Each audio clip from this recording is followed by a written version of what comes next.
How to use Filto for professional video color grading. First of all, open the Filto app and start a new project by tapping the plus button. Select the video clip you want to color grade from your gallery. Next, choose the aspect ratio that fits your platform, such as 16:9 for YouTube or 9:16 for Reels and Stories. Now tap on the video clip timeline to open the editing options.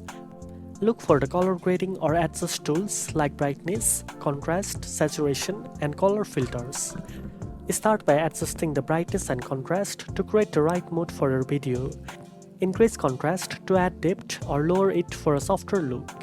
Then adjust the saturation to enhance or tone down the colors. For a professional feel, avoid oversaturating the colors. Keep them natural but vibrant. Use Filto's preset filters designed for cinematic color grading.